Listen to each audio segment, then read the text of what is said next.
Jennifer Hartree and I'm a classical guitarist with Music Generation Waterford. I'm here today in the Waterford Gallery of Art, which used to be known as Waterford Savings Bank, and I'm going to play a piece of music for you today in the old vault.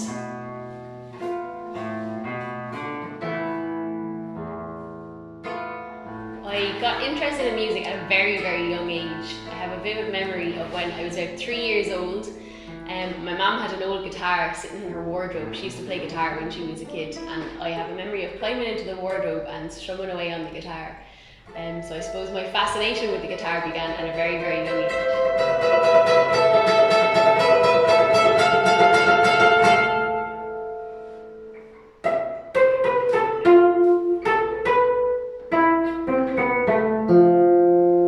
There was always music in my household. My dad was always playing music, CDs and records and videos.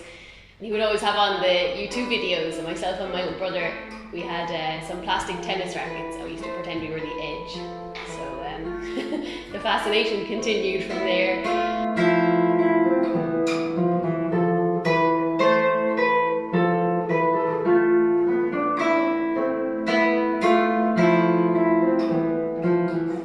I didn't really have much instrumental tuition or anything like that until I was a teenager. And I remember joining the school choir, and there were two girls in the choir who played guitar, and I thought, that's just the coolest thing ever, I want to do that. And I thought it'd be really cool if I had a guitar sitting at the end of my bed and I could pick it up and play it whenever I wanted. So I started dropping some hints to my parents, and then I got my first guitar on my 13th birthday, and that was actually the same guitar that was sitting in the wardrobe all those years ago.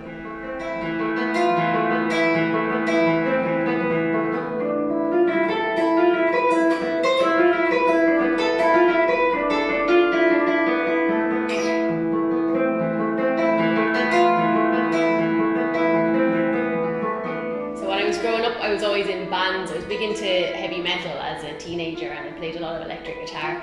And then when I was about 15, I think my uncle started going to classical guitar lessons with Michael O'Toole in the WIT. He showed me a couple of little Carcassi pieces on the guitar, and that just changed absolutely everything for me, and I just instantly fell in love with that kind of music. And with that instrument as well, it's so different from the steel strings. The strings are made from nylon, and first thing people always ask you when you say you're a guitarist is, well, do you sing? And the answer is no, not when you're a classical guitarist, because your fingers really do the singing for you, and it's a really beautiful, sweet sound.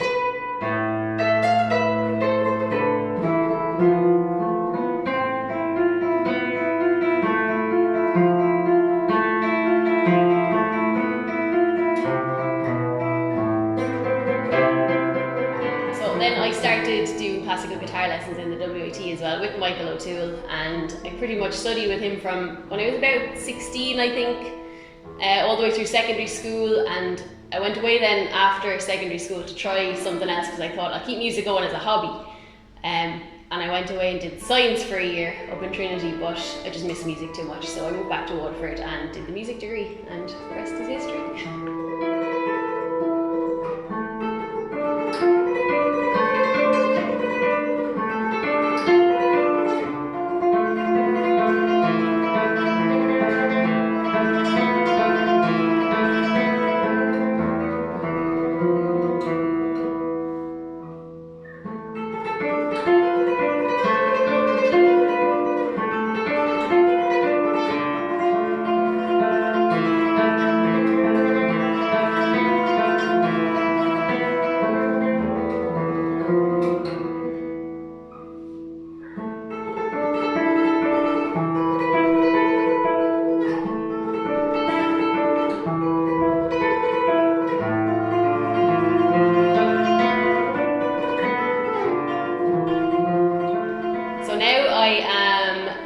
Teaching with Music Generation Waterford, and I'm trying to really put a big push on classical guitar for kids, because it's not really something that people have come across. I think people always think of the guitar as like a backing instrument or an accompanying instrument for if you're singing or if you're in a band or something like that, but it's so much more than that. Like the guitar is really there's so much instrumental music for guitar that people are not really aware of. If you get in there early and you open up this world of instrumental guitar music, kids can really fall in love with that, and I think it's nice. So